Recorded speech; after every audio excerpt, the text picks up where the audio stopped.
we went into a meeting and the cadets were not satisfied with what was going on. And we spoke our minds.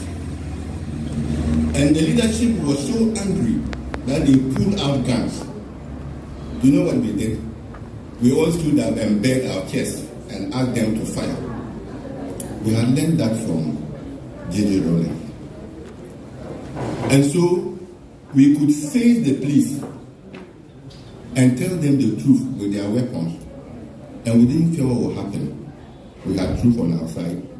And we had a leader who had shown that you didn't need a gun to be able to do what was right. The second thing was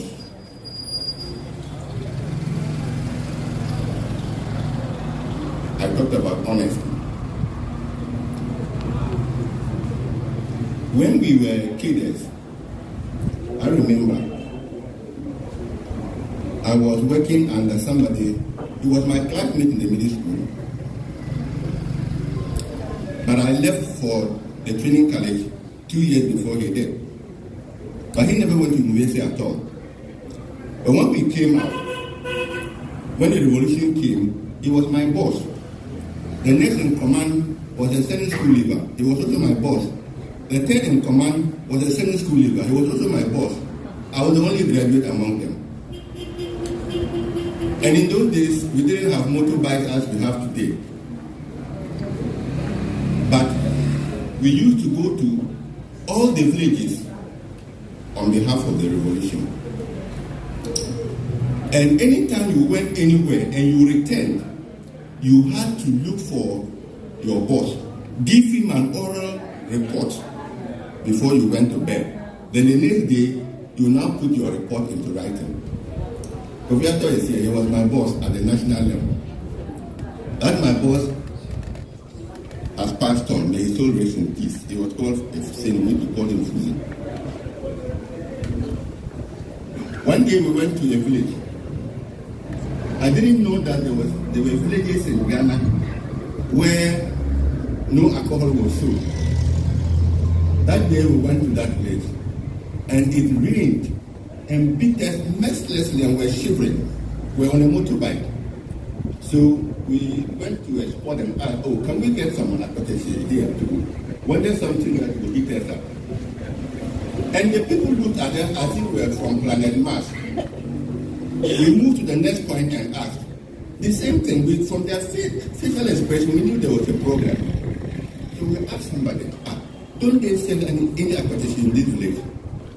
Then the man asked us, are you from this region? And we said, why? We are from what? And he asked, have you ever been here? And we said, well, yes, but we've been here before. And so, okay, for your information, in this community, everybody is a Muslim and nobody drinks. So you can't get any type of alcohol to drink here. So we asked whether we could get APC in those days or paracetamol. So they showed us the place.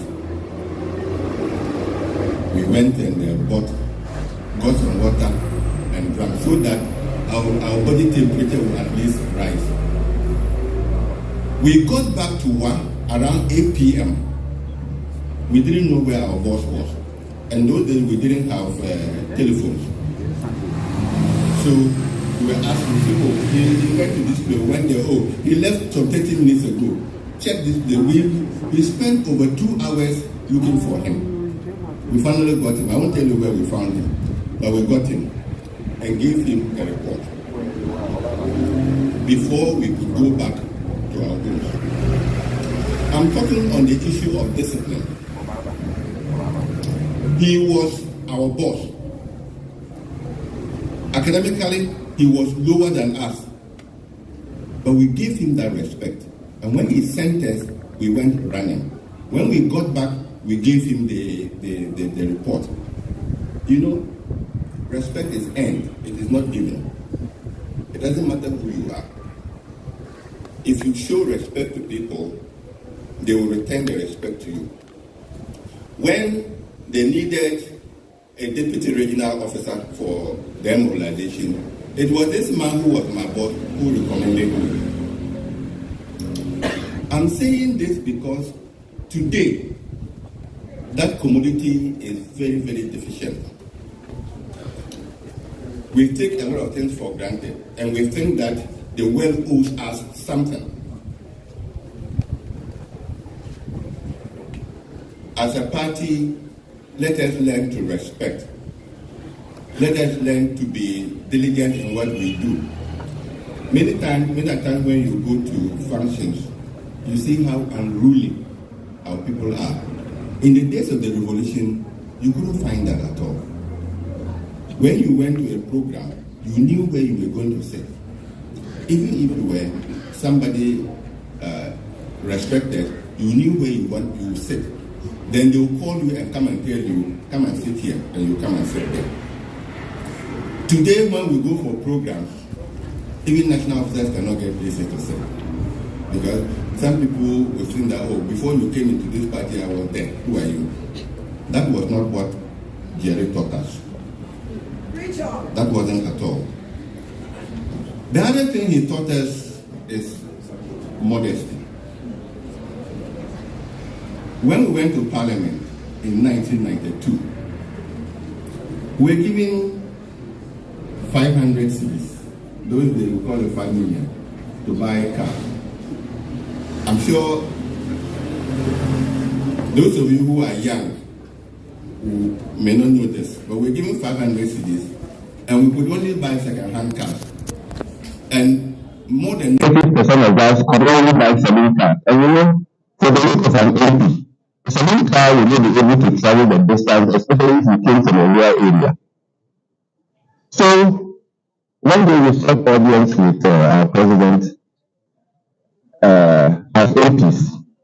And we said, sir, the times are hard, and the reasons that we have, we can't go to the places we have to go to. So we gave him all the, and he said that he just sat down and was watching us. We told him all the problems that we had in the world. His answer was very brief. I flew back from Canada where I was doing my PhD. And I came. The client call came from Kofi Ato, who forgot that I had gone there on a scholarship that wasn't given to me by the government, but by the university. They said, leave it and come. I came. Discipline. I came no matter whether I won the elections or not. I came 2 weeks to elections. They had done everything. All that I needed to do was to go to letter commission, sign the paper, and then give a passport size pictures.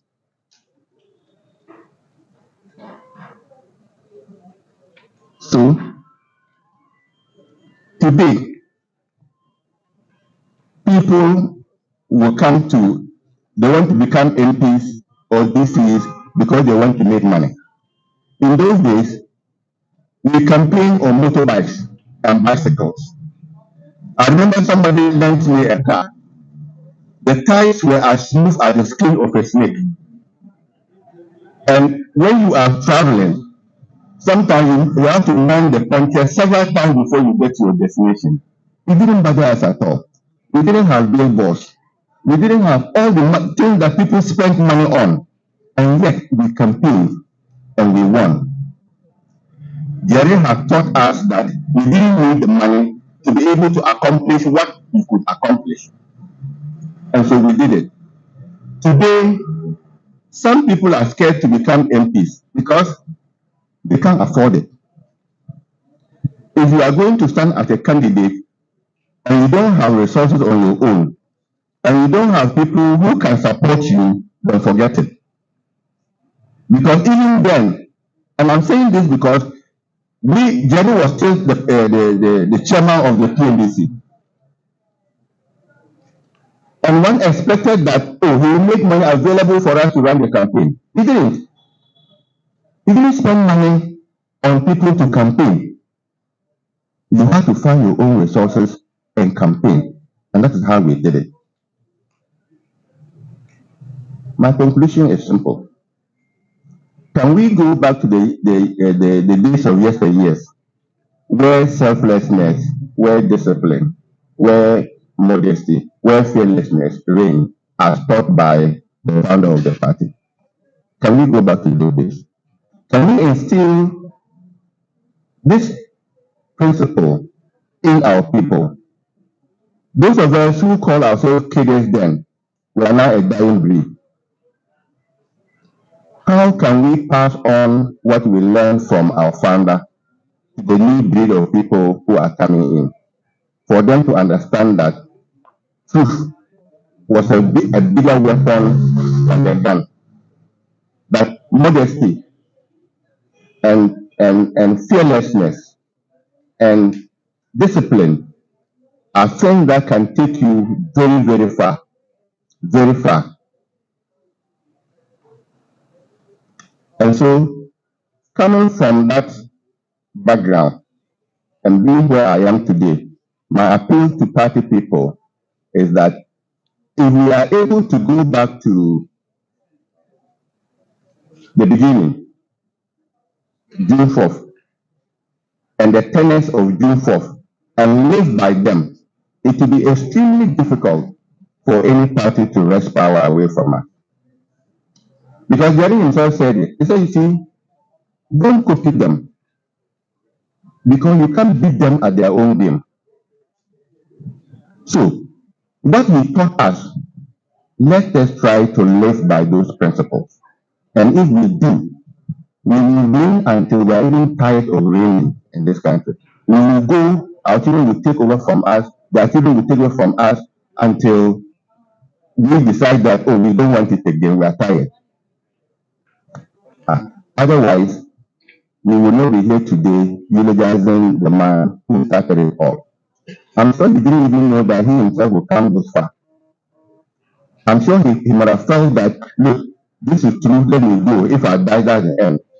But he didn't die. He lived on. And he bequeathed to us these principles. Let us, in our training, when we have party meetings, let us talk about them. When we go on rallies, let us talk about them. When we meet people at the family level, let us talk about them. Let us see how we can go back to the days where we could say that truth has only one face. And then we would have reached the mark. Thank you very much. Thank you very much. Truth and honesty is what we need in our time.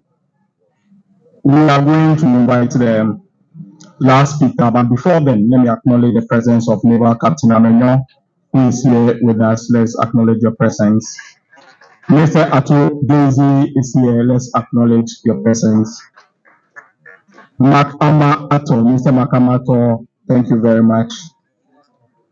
Madam Anita Soso, the Soso is at the back. Let's recognize your presence. Honorable James Gumi, live from Volta region, is here. Let's acknowledge your presence. Then we also have Honorable Ni Ajebulamte, and this list are from the National Celebration Committee. Honorable Ni Ajebulamte is here.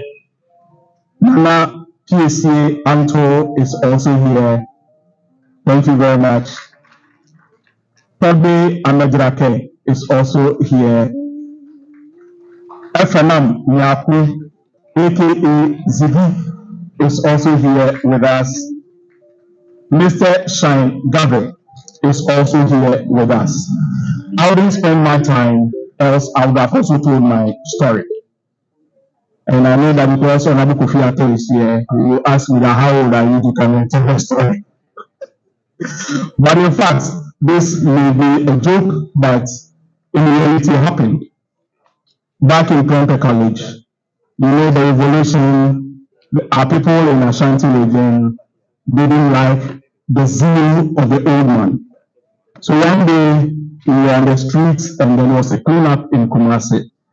And some people were saying that, hey, my name is on that note, let's welcome Honorable Zaneto Rawlings. Honorable Zaneto Ajiman Rawlings, the last speaker. After her, we take the party anthem and we'll be out of here. Thank you very much. I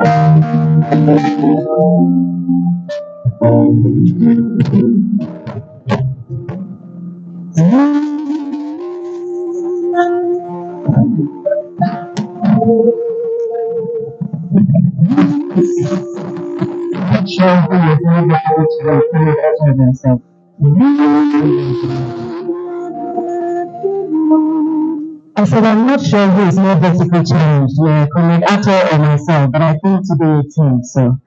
But, comrades, today should have been a celebration. But how can we celebrate a life when everything he stood for is being dismantled before our very eyes? I read a quote by him, and I think that this is a quote that should guide us as we work towards the 7th of December this year and beyond. Because the challenge is not so much winning the election, but doing the right thing when government. And the level of responsibility that's placed upon us, morally, as a party, is much, much higher because of our origins. When he was chairman of the KNDC, he said, and this is only a section of a speech, the errors of the past must be corrected in order to re-establish the confidence of our people in a secure future. And as we go about speaking to people, trying to urge people to vote for us as a party, many people are reminding us not to come and behave as if it's business as usual, because it's not. We're seeing the degradation of our environment at a rate at which we've never seen in our history. And His Excellency President Rawlings was an avid environmentalist. He cared so much about the environment that I almost feel as if a cause campaign when we saw things going wrong with the environment. He would react in such a visceral way when we saw trees being chopped down, especially when we were not replacing them. So I shudder to think what he would have felt if he were allowed to see what's happening to our rivers today in our forests. Indeed, the best way to honor his memory and the memory of all fallen comrades is to be sure that we keep our moral compass throughout this election and afterwards, to set right the wrongs and to put this country back on track. I think will be the way that we can truly honor his memory. He never asked for any images to be put up in his honor. He never asked for anything to be named after him. What we had hoped for, we should be so proud of, because it is our legacy. And we have a huge call to duty in how we go about our campaigns, our choice to speak the truth instead of telling stories just for the sake of words, and our choice to do the right thing no matter what. Those were the things that he stood for, and those were not superhuman values. He exhibited them openly. It's as simple as doing what is right, not because somebody is watching, but because it's the right thing to do. And so today, as we commemorate 4 years since his passing, each of us has a duty to dig deep, to find those principles if we left them behind. If we misplaced them, let's find them again. Because at a time when organized believed, otherwise there is no way the 1982 Constitution would have been given birth, because it was done by ordinary people from across the length and breadth of this country, who wanted to be part of something great. So in honoring his memory and the values he stood for, we are honoring our ourselves as well. My only prayer is that we remember those values not just today as we commemorate his passing, but we live by them in the full view of the public and the privacy of our own homes. And we truly stand for those things because the people can tell when you're being authentic and when you're not. If we stand by those values and we promise to do the right thing, governments will give us that opportunity. And we have to do the right thing to make a better future for the generations who are looking to us. Those of us who are in positions of leadership, our responsibility to restore this country is greater than ever before. We need to make sure that there's something better left behind for those who are yet to come. Otherwise, that would be an ultimate betrayal. And so, with those few words as we say environment, I would like to conclude by wishing actions. Then we will truly be remembering on all these fallen heroes. He wasn't the one who wanted to be celebrated on his own. Because much as he did represent us speaking out, there were many other people who he believed were amazing heroes. So whatever we do, we're doing for them. We're doing for generations yet to come. Let's honor his memory by doing so. Thank you all. God bless.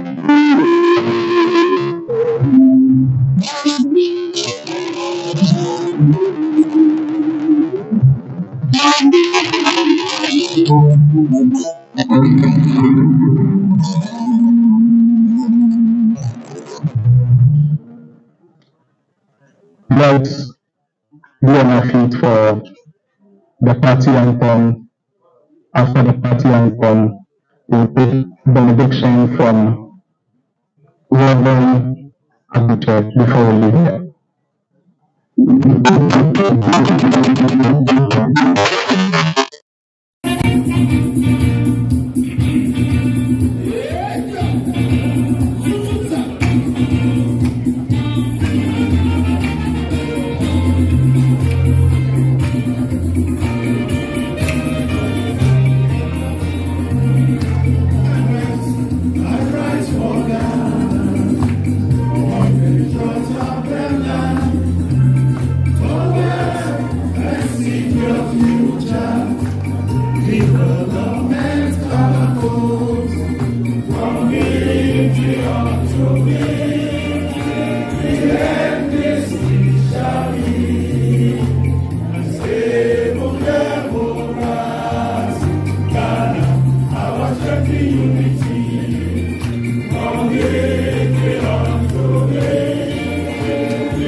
I can also recognize the presence of our constituency executives, former constituency executives. Sorry we couldn't mention everybody's name. Thank you. So we receive the benediction. The Lord bless you and keep you. The Lord make his face shine upon you and be gracious unto you. The Lord lift up his countenance upon you and give you peace. Go from here with this confidence and assurance that in Christ Jesus you are more than a conqueror. Go and win your battles. Amen.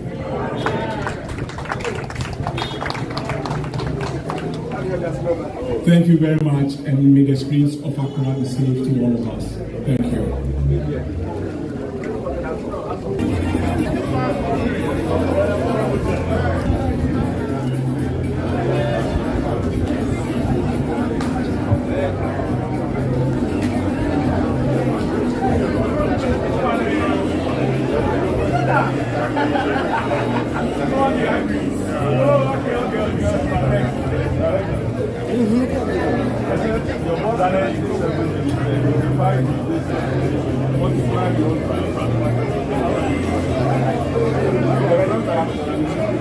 Man,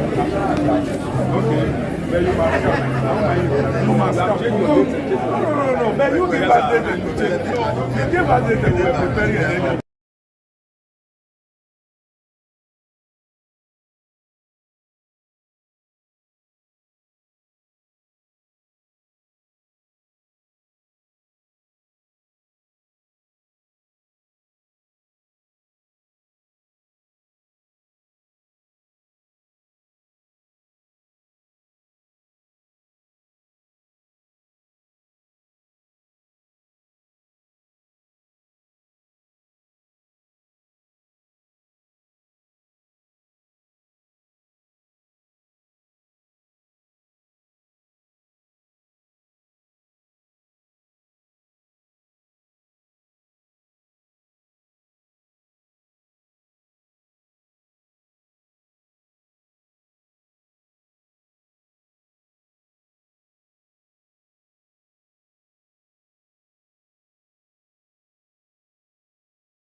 To honor him and his legacy would be to continue to live up to those principles and ideals that he stood for, including our care for the environment, leadership with integrity, and care for our fellow man and woman.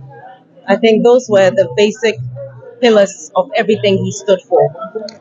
If we can show love and respect to one another, if we can show care for the environment, and if we can understand that leadership is not about lording it over the people and taking what's not yours and abusing power, but understanding that leadership is a call to service.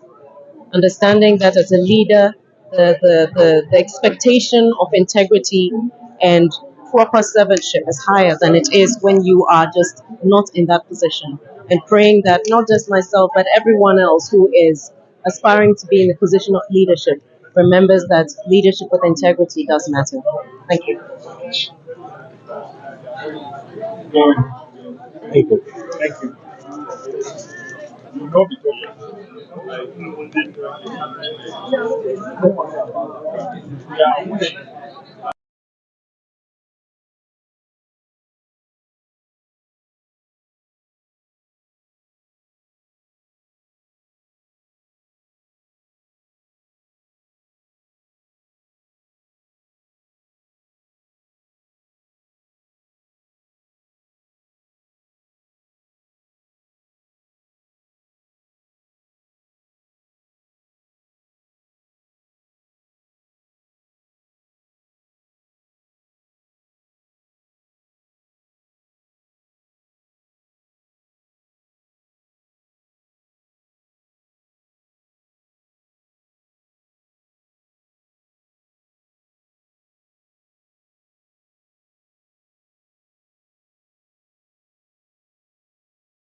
Good morning. Good morning.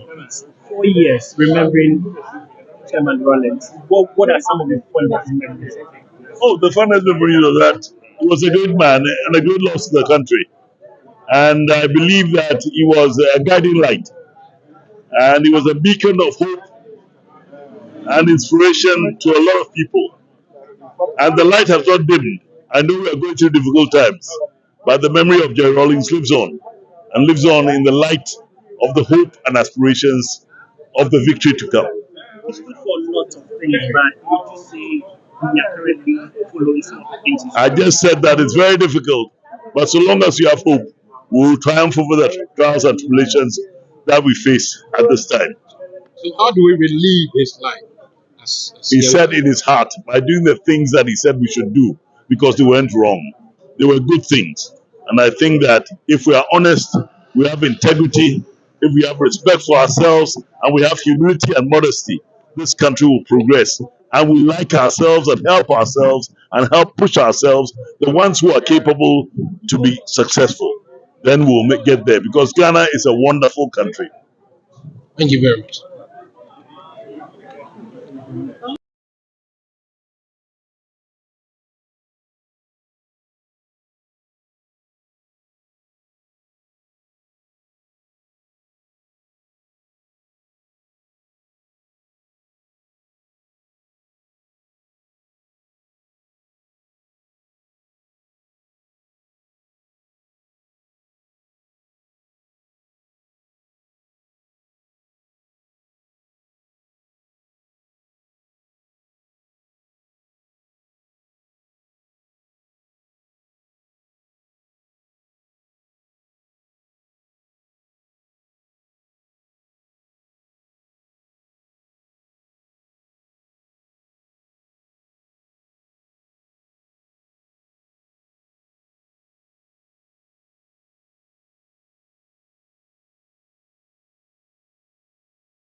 Okay, Yes. but I need to get it.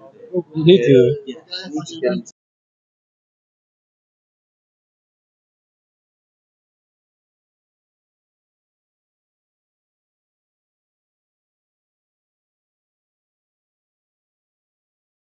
You guys see me, please. Just 1 minute. Just 1 minute. If we had started by now, we would have been done. Just that you do not want to. I will save it for the next time. Oh, come on. Okay. All right.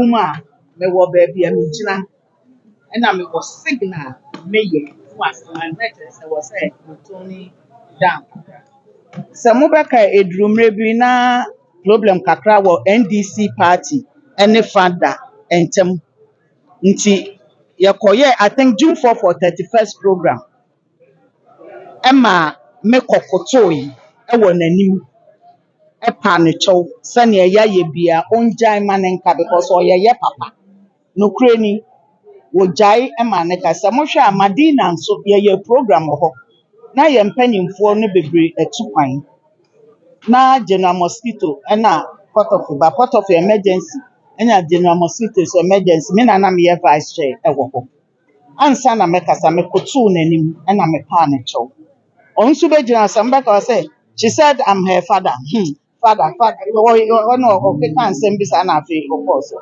nti no kakra metumi aka sɛ me wɔn na ama ma yɛ nipa nka me deɛ nka me ne ho ansa bi obi anim no wɔ baabi a na baako nso a mɛsua mepɛ sɛ obi asua ne sɛ obi adoptew anaasɛ obi pɛ w'asɛm a ɛwɔ sɛ ohu sɛ wo ne ne kra yɛ dɛn ahyia ɛnyɛ sɛ bi obi pɛ w'asɛm a anaasɛ wowɔ sika kyɛn wɔ bi a no kyerɛ sɛ ebi a na ohia ni no kora no biribi wɔ ne ho a wonni bi a wobɛtumi de ayɛ dɛn wobɛtumi aboa nti saa deɛ wei asɛsi ɛyɛ me de efisɛ ɔna de party ne paa ɛsɛ yɛbɛka yɛ ɔmo tutu ne mmɔwerɛ ne ne biribia nti obi a wɔyɛ yɛ founder ɔna de party n'aba deɛ yɛyi ne si nkyɛn a ɛnyɛ yi na yɛ futuo ma yɛ nyinaa obi a wo maame anaa wo papa nua bi ahyɛ wo da no mmɛma wo wura mfi no because woma wo wura fi na wo so daakye wo mma ɛwura bɛfi nti nea NDC ayɛ ama m'ani agye wei kyerɛ sɛ ko no a yɛrekɔ no nsamanfoɔ so ɛbɛka yɛ ho ama nkunimdie ayɛ dɛn ayɛ yɛ deɛ meda mo ase Amen.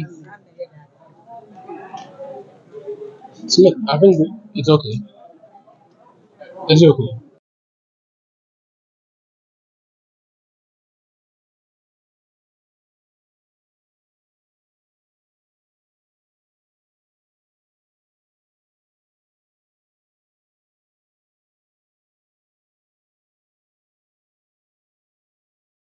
Oh, Yes.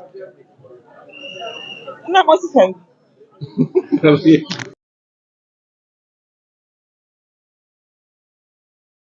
Oh, um, for me, what I remember most about him is how he was able to come down to everybody's level. It doesn't matter who you are, he always had some conversation to have with you, and he will always make you laugh. I was very close to him since 1992. A lot of people wonder how, at my age, I have been able to rise to become the deputy general secretary of the party. It's as a result of the fact that he discovered me very early in 1992 and encouraged me to work for the party. From that time, so it's not surprising. And many people like me are in the same, like Kofi Adam and other people are in the same category of people. So for me, his humility, in spite of the fact that he was the head of state, he was able to come down to everybody's level to associate with them. His honesty. He used to call me that strong girl, that strong girl. Then one day I asked him, why do you call me that strong girl? I'm not even strong. And he said, your strength is your ability to look at me and say no. And the way he said it was so interesting. And I mean, everybody who knew Jerry Rawlings has a story to tell about him. And that is why he will continue to live in our hearts. That is what he has dictated to you. What are you dictating to our generation? The values that I learned from him, and I'm sure that people who have also been associated with us testify to the fact that indeed we learned from him. And so as we also go on doing our work as leaders of the party, we also try to also impact that kind of qualities, honesty, humility, and all the ones that were extolled here today to the people who come there. So you can see, if you really observe, you can see a difference between people who worked with the Jerry Rawlings or those who were close to him, and then those who have come to join the party. You can the difference is very clear. And for us, that is what we intend to also impart on others who get close to All right, us. thank you. Your name? Barbara Sewa Sabo.